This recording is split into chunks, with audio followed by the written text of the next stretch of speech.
The overnight ferry across the Aegean. You boarded in the early evening when the sky was still holding on to the last of its colour. A deep, bruised blue above the hills, and a thin line of orange along the horizon where the sun had just gone down. The port was loud then, the way ports always are. Diesel engines and shouted instructions, the groan of ropes being pulled tight, the clatter of luggage wheels on uneven stone.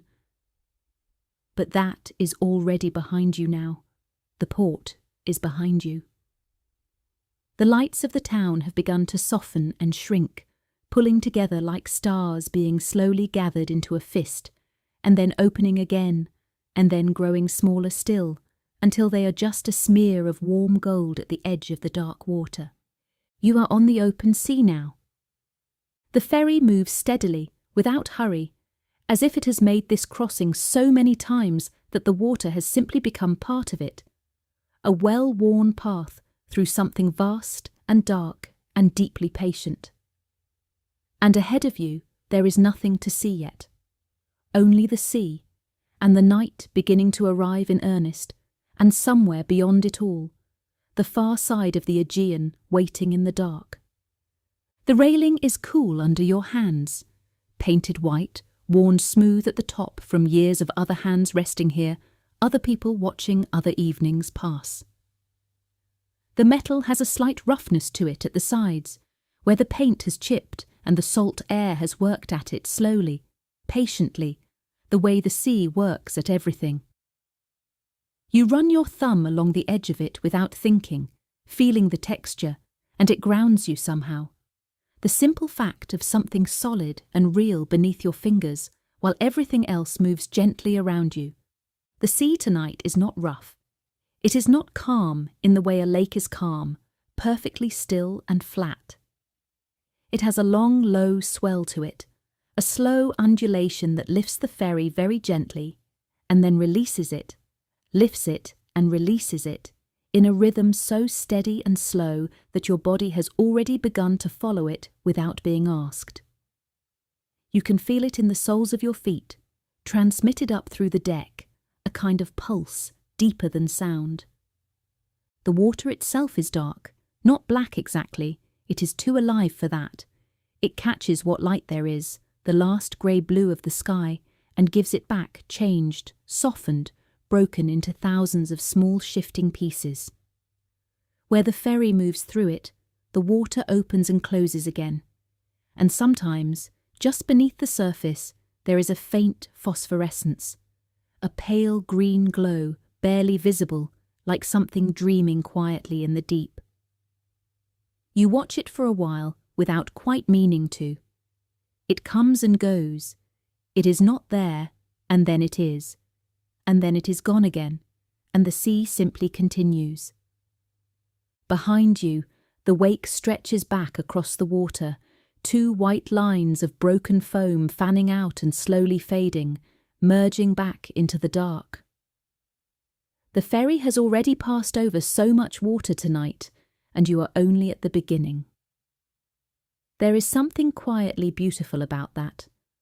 The way the sea closes over again and leaves no real trace, only this brief white signature that softens and dissolves as you watch. The smell of the air out here is something you noticed the moment you stepped off the gangway. Salt, of course, but not sharp or stinging. It is rounded and rich, carried on a breeze so soft it barely qualifies as wind, just a gentle movement of air against your face, against the backs of your hands. Mixed into it, there is something else. The faint smell of diesel from somewhere below, not unpleasant, just present, just part of the particular smell of a working ferry on a warm Aegean night. And underneath that, from somewhere inside the boat, something warm and faintly sweet. Coffee, perhaps, or bread, or simply the warmth of a galley in use, drifting out through a propped door and mixing with the salt air until it becomes something entirely its own. Other passengers are scattered along the deck. Not many. This is not a busy crossing, not a tourist ferry in peak summer, just a regular service carrying people and their ordinary luggage from one place to another. A man leans on the railing a little further along, smoking, not looking at anything in particular, just existing alongside the night. Two women sit on a bench near the stern, a bag between them, speaking quietly to each other in voices too low to make out, just the soft music of Greek syllables moving through the air. A young boy, perhaps 7 or 8, is asleep across his mother's lap, entirely limp the way children go when they sleep, completely given over to it. One shoe half fallen from his foot, his face perfectly still. You find a spot at the railing near the bow and stay there for a while, not needing to do anything else. The ferry moves, the sea moves, the air moves softly around you. Stars are beginning to appear, just a few at first, the bright ones that push through even before the sky has fully darkened, and then more still, as the sky deepens from blue to a rich, dark indigo that holds all the warmth of the day somewhere inside it. After a while, you leave the railing and go inside. The lounge is low lit and quiet. It smells of upholstery and the particular warm closeness of an enclosed space that has held many people over many years. The seats are wide, upholstered in a dark blue that has faded to something softer, and most of them are occupied now. People who came aboard and settled in immediately, claiming their corners with practiced ease. An older man has a folded jacket over his face. A teenage girl is curled sideways across 2 seats, a thin airline blanket pulled up to her chin, her earphones trailing down toward the floor. A family of 4 occupies a row near the back, the children long since asleep, the parents sitting with the particular stillness of people who have decided that rest, even if not sleep, is enough. It is quiet in here. The engine is a deeper sound inside, not louder exactly, but more present, more felt than heard, a constant low vibration that moves through the floor and up through the seats and into your body until you can feel it in your ribs. Outside, you could look away from it. In here, it is simply part of the air, as constant and unremarkable as a heartbeat. You walk slowly through the lounge, not disturbing anyone, just passing through, taking in the scene. There is a small counter at the far end where someone, a crew member, middle-aged, unhurried, is making coffee. An old machine, hissing steam. The smell of it reaches you before you arrive, strong and slightly bitter and completely right for this moment, for this hour, for a ferry crossing the Aegean at night. He notices you with a brief nod, not intrusive, just an acknowledgement, the way people acknowledge each other in quiet places. You consider the coffee and then decide against it. You don't need it. You are already arriving at that soft, easy state that comes sometimes when you are moving, but not going anywhere particular. When someone else is steering and the night is doing its slow work, and all you have to do is simply be here. You go back outside. The stars are fully out now, and the sight of them stops you at the door for a moment. At home, wherever home is, you have perhaps forgotten what stars look like when there is no city to soften them. Out here, away from land, with only the ferry's lights behind you, the sky has opened into something extraordinary. Not dramatic. Dramatic is not the right word. It is simply full. The Milky Way is a soft, dense river of light running from one horizon to the other, and around it the stars are layered, some sharp and bright and close-seeming, others fainter, further, thinner, so that the whole sky has a kind of depth to it, a sense that you are looking into something rather than up at something. The stars are so close to the water that the line between them blurs. The sea reflects them, faintly, in its slow, dark movement. Broken fragments of light moving on the surface, there and then gone as the next swell passes. It is as if the sky and the sea are in conversation, passing light back and forth between them across the dark space of the night. You find a chair on the deck, near the side, sheltered enough from the movement of air that it is simply cool and easy. Someone has left a folded blanket on it, thin, rough, the kind that ferries always seem to provide, that always smell faintly of something institutional and strangely comforting.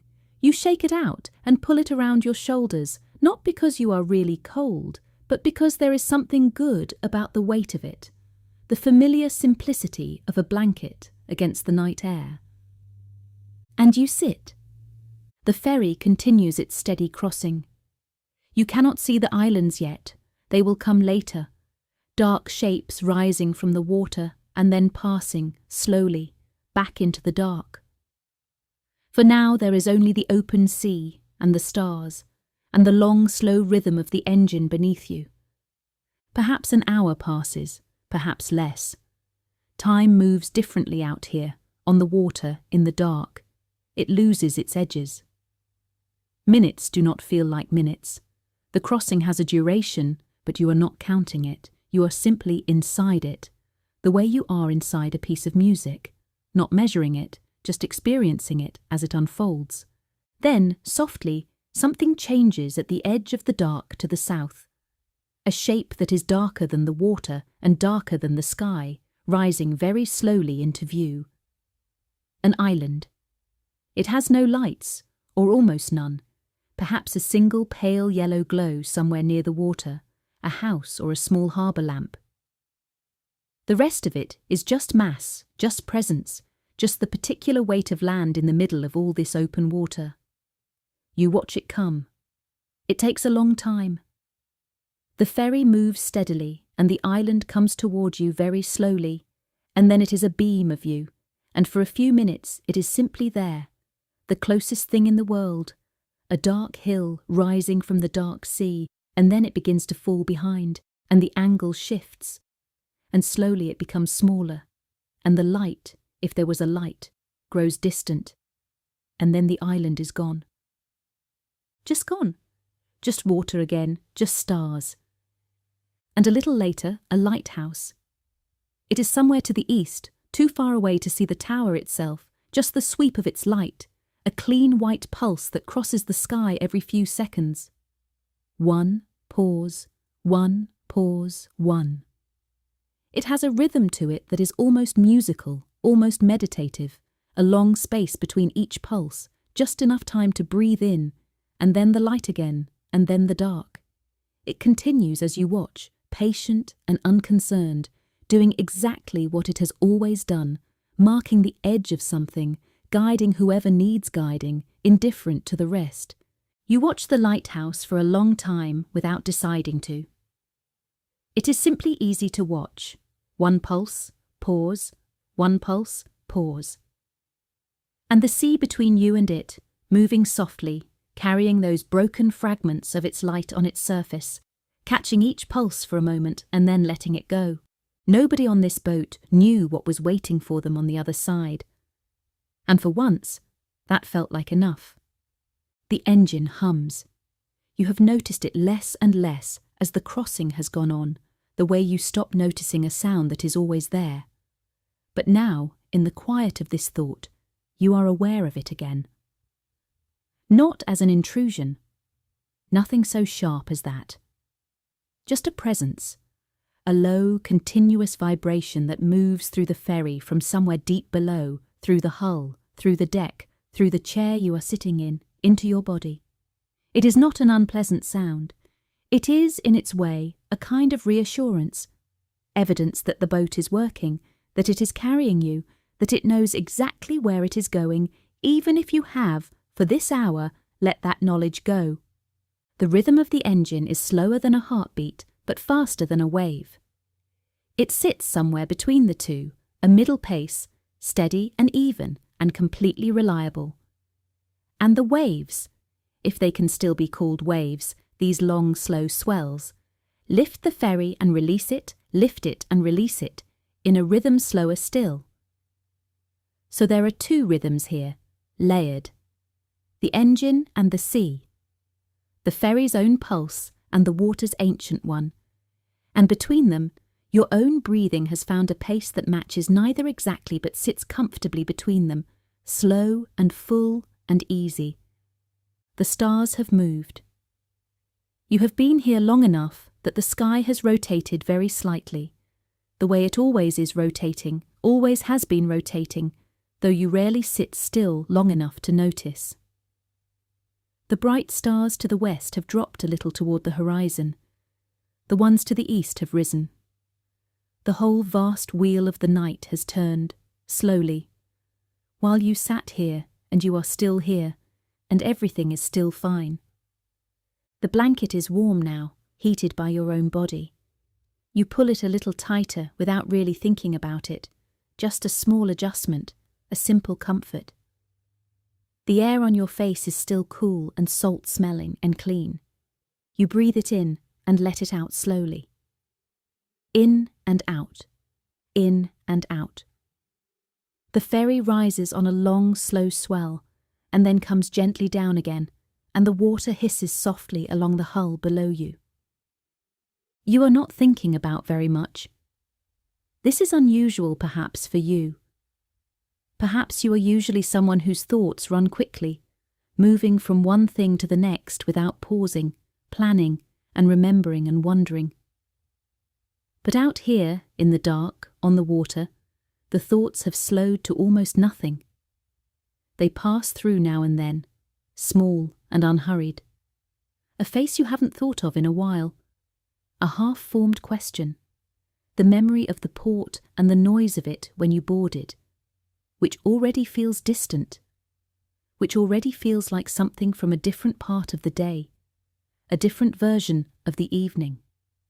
And then the thought passes, and there is just the sea again, and the stars, and the slow engine, and the movement of the water. Perhaps you notice the sound of the water more keenly now. The way it moves against the hull is not one sound, but many, layered together. There is the deep, low sound of the hull pushing through the sea, a kind of muffled rushing that you feel more than hear. There is the sound of the wake behind you, water broken and foaming and then smoothing again. There is the slap and give of smaller waves against the lower hull, irregular, unpredictable, each one a slightly different note. And above all of this, high and faint, the sound of the bow pushing the water aside, a long, continuous whisper that is always there if you listen for it, always just beneath everything else. These sounds are not competing with each other. They are simply present together, the way a forest has many sounds and none of them is out of place. You let them be there. You do not try to identify them or separate them. They are simply the sound of the crossing, the sound of the sea doing what the sea does, the sound of a ferry moving through the night. The man who was smoking earlier has gone inside. The two women with their bag are still there, but they are quieter now, perhaps dozing. One of them has her head tipped back against the wall of the lounge, her eyes closed.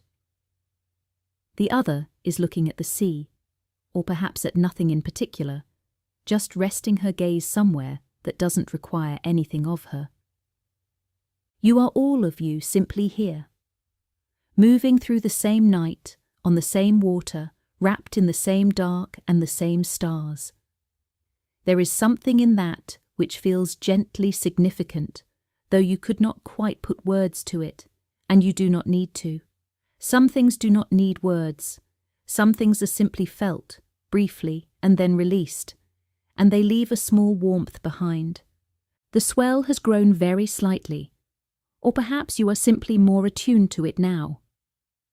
Each lift is perceptible.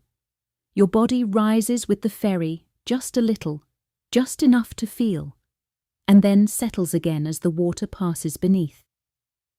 It happens slowly, slowly and steadily and over, without interruption, without variation.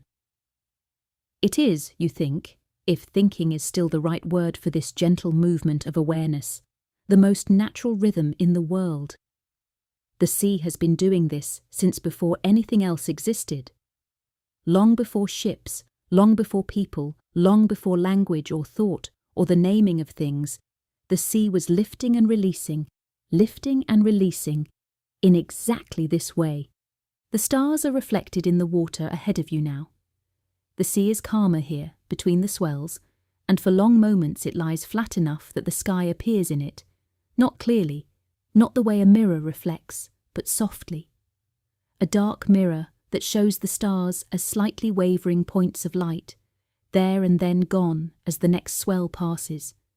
The real stars above and their reflections below, and the ferry moving between them.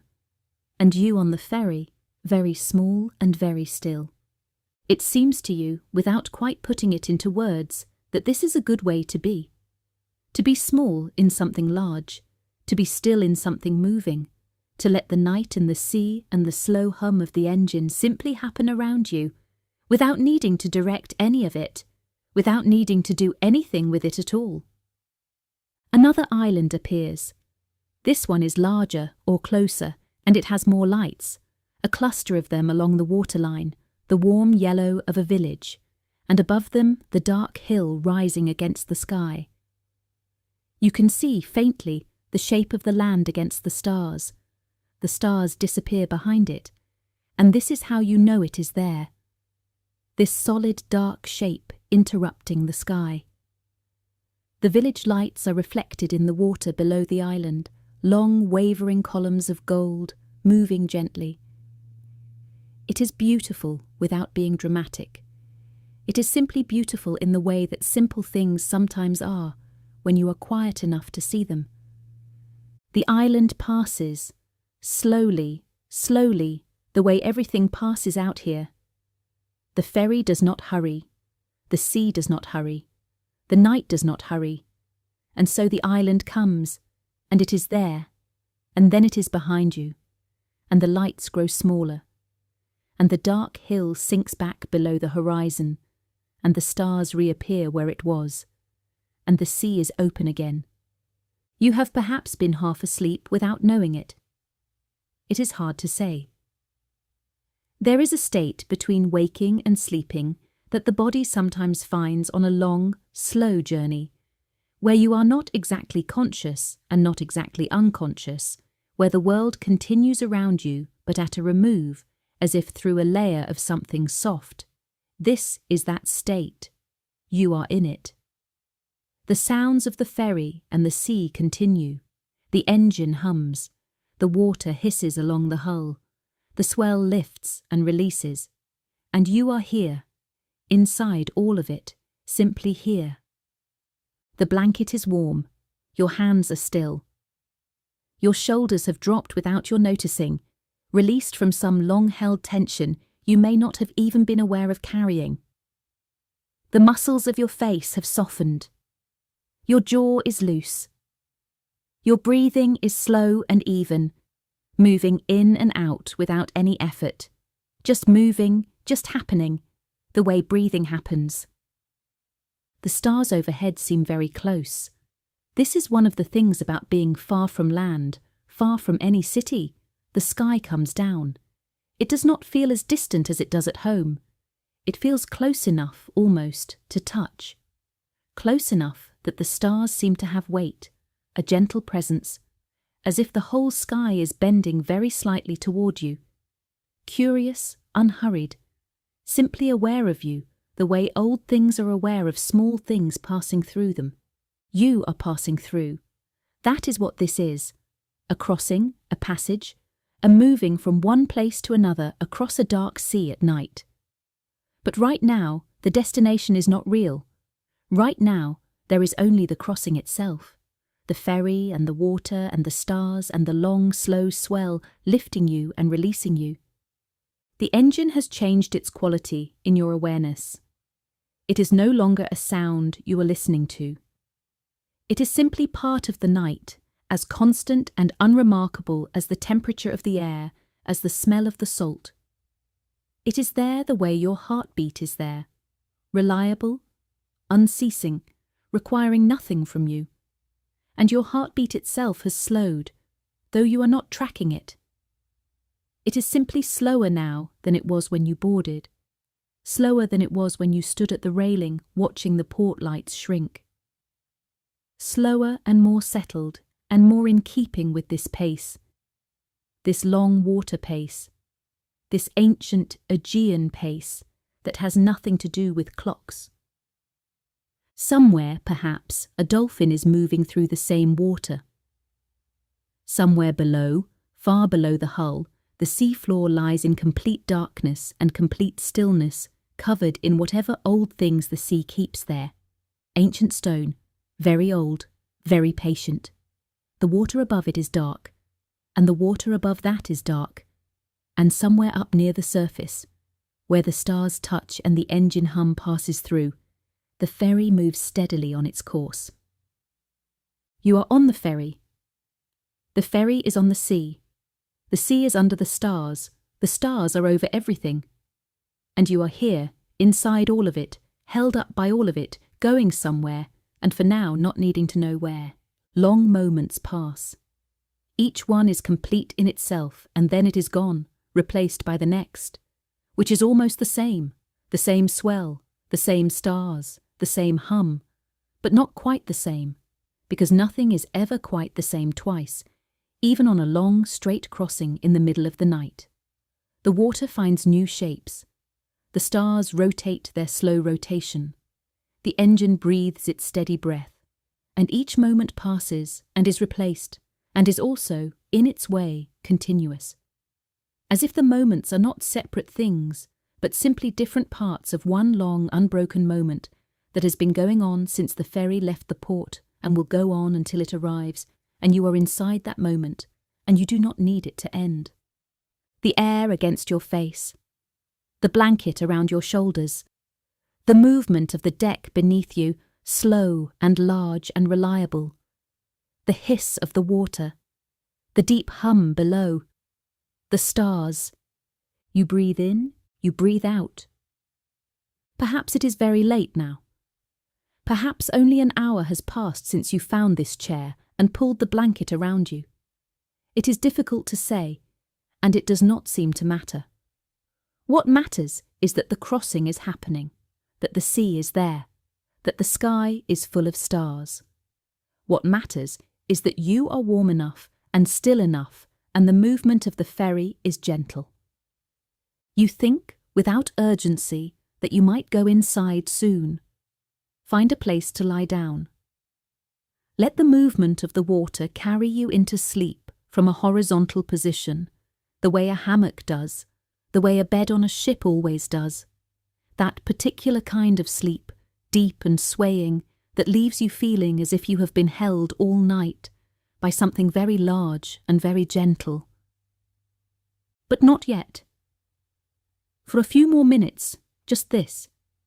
Just the deck and the dark water, and the stars beginning their descent toward the western horizon, and the ferry moving steadily through it all.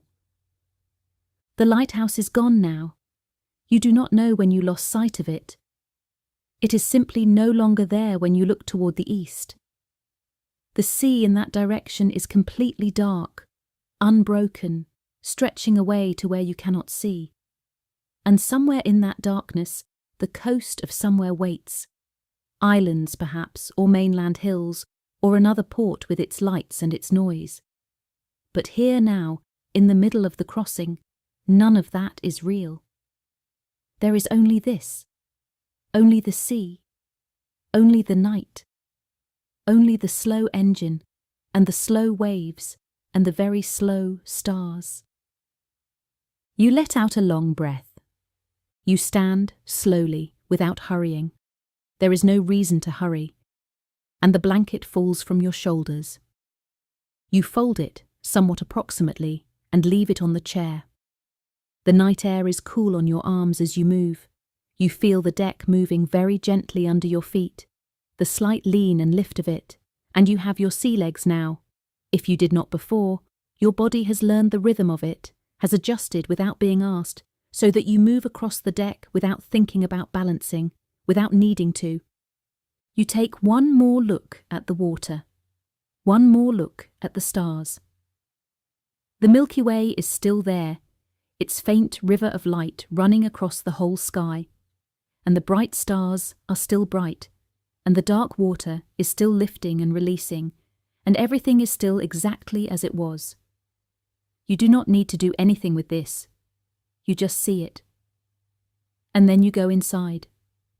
The lounge is warm, warmer than the deck, and darker, and the sound of the engine in here is deeper and more constant and strangely comforting. The sleeping passengers are still sleeping. The man with the jacket over his face. The teenager with her earphones trailing. The family in the back row, the children perfectly still. A few new sleepers you did not notice before. An old woman with her hands folded in her lap. A young couple leaning against each other, their heads touching. The coffee machine is quiet now. The crew member is gone. The counter is clean and still. You find a spot at the back of the lounge, a row of seats along the wall, no one immediately beside you, enough space to stretch out sideways. The seats are wide enough. You have slept in worse places. You have slept in much worse places. You arrange yourself along the row, your head resting on the curve of your arm, your knees bent slightly, your body settling into the particular shape that this particular space allows. It is not a bed. But the seat is padded, and the air is warm, and the engine hum is a constant that your body is already absorbing, already incorporating into its own rhythm. The ferry rocks very gently. It is barely perceptible now that you are horizontal, now that your body has relaxed fully into the surface beneath you. But it is there. A long, slow movement, up and down, barely more than a breath. The sounds of the lounge are soft. Someone breathing nearby. The faint creak of the boat's body, the usual sounds of a working vessel, none of them sharp or startling, all of them part of the same continuous texture of the crossing, the engine, the water, the breathing of the other passengers. And over all of it, very faintly, the sound of the sea itself heard through the hull, a hiss and a rise, and a slow, patient falling. Your eyes are already closed. There was not a moment when you decided to close them. They are simply closed, and the darkness behind them is warm and soft and complete. The sounds continue. The movement continues. The sea is there, and the stars are there, and the ferry is still moving, still crossing, still carrying you and all of these sleeping people through the dark water toward wherever it is going. You do not need to know where that is. Not tonight. Not now. Now there is only this.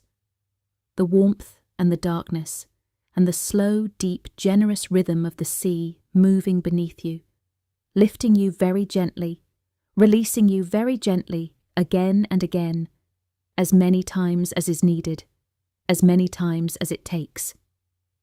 The engine hums its long, low note. The sea breathes. You breathe. And slowly, without noticing the exact moment it happens, the crossing continues without you. The water goes on in the dark, and you sleep.